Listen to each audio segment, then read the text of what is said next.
Hello guys, তো চলো আজকে আমি সুইগি ইনস্টামার্টে কাজ করব। এটা আমার সুইগির টি শার্ট। তো সুইগিতে কত টাকা ইনকাম হয় তো আজকে দেখাবো। পার্ট টাইম ডিউটি করব আজকে, 4 ঘন্টা ডিউটি করবো 12টা থেকে 4টা পর্যন্ত। তো কত টাকা ইনকাম করি আর কটা অর্ডার কমপ্লিট করি আর কত টাকা ইনসেন্টিভ আছে সব কিছু দেখাবো। তো চলো।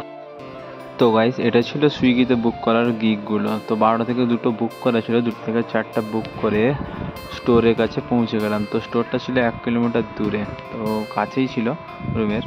তো অনলাইন হতেই অর্ডারটা ঢুকে যায় 60 টাকার। তো তাড়াতাড়ি অ্যাকসেপ্ট করলাম। তো গাইস, কাস্টমারের ডিস্টেন্স ছিল 690 মিটার। তো চলো তাড়াতাড়ি নাম্বারটা বলে পিক আপটা করে নিই। তো গাইস, সব কিছু দেখে পিক আপ করতে হয় ব্যাগে। তো আদা রসুন পেঁয়াজ এসব ছিল। তো চলো, এই ছিল কাস্টমারের লোকেশন। তো তাড়াতাড়ি করে কাস্টমারের লোকেশনে পৌঁছতে হবে, কারণ 690 মিটার, 690 মিটারে 60 টাকা দিচ্ছিল।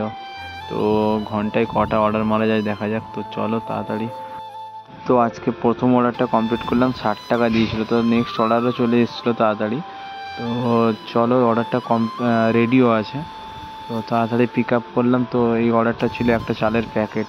তো চলো কাস্টমারের লোকেশানে।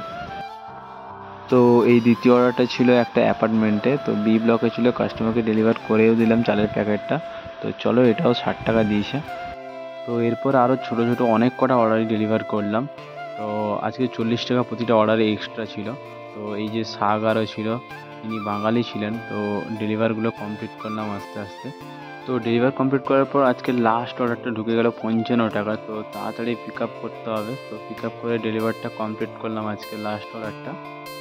তো গাইস, এই 55 টাকাটা অ্যাড হওয়ার পর আজকে 16টা অর্ডার কমপ্লিট করলাম। 5 ঘন্টায় 935 টাকা আর্নিং করেছিলাম। তো তোমরাও চাইলে এটা করতে পারবে।